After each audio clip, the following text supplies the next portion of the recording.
Hello' welcome to my YouTube channel RS টেৰণলৈ স্বাগতম জনালোঁ।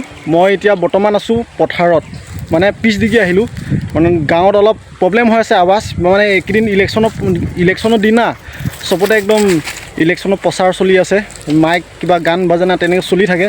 যিহেতু সেইখিনি কথা বাদ দিলোঁ, আৰু আৱাজটো অলপ প্ৰব্লেমটো দিব পাৰে, মই যিহেতু মাইক ইউজ কৰা নাই। আৰু এইখিনিৰ পৰা আহি ইয়াত পালোহি, ইমান বতাহ কৈছোঁ নহয়, বতাহ। আৱাজটো আপোনালোকে শুনা পাবনে নাপায় মই নাজানো। আপোনালোকৰ বাবে এটা ভাল খবৰ লৈ আনিছোঁ, যিসকলে আৰু আছাম পুলিচ বা বিভিন্ন ধৰণৰ জব বা চাকৰিৰ কাৰণে ইণ্টাৰভিউ দিম বুলি ভাবিছে। আপোনালোকক মই ভাল খবৰ এটা লৈ আনিছোঁ। কি ভাল খবৰ আপোনালোকে প্ৰথমে ভিডিঅ'টো চাই লওক।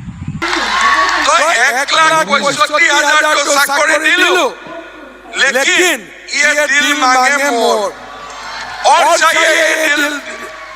चाहिए मुझे। এইবাৰ আমি কিমান চাকৰি দিম? 2 লাখ ল'ৰা ছোৱালীক আমি চৰকাৰী চাকৰি। যেতিয়া মই মিটিঙত যাওঁ, আমাৰ ল'ৰা ছোৱালীবিলাকে মোক সুধে, মামা কামাণ্ডোৰ পোষ্ট বঢ়াই দিয়ক, পুলিচৰ পোষ্ট বঢ়াই দিয়ক। মই আজি এটা কথা কৈছোঁ, 2 লাখ চাকৰিৰ ভিতৰত 25,000 চাকৰি অকল পুলিচৰ কাৰণে দিম, যাতে আমাৰ ল'ৰা ছোৱালীয়ে চাকৰি পাব পাৰে।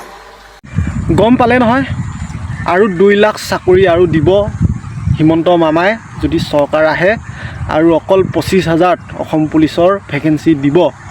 সেইমতে কাম আগৰ পৰাই মামাই যিমান মিটিং সভাই কৈছে, সেইমতে কামটো কৰি গৈ আছে। ভাল লাগিছে, এনেকুৱা আৰু ভেকেঞ্চি আহি থাকক প্ৰতি বছৰে, সকলো ল'ৰা ছোৱালীয়ে চাকৰি ল'ব পাৰে। সেইটো মোৰ ফালৰ পৰা বহুত ভাল।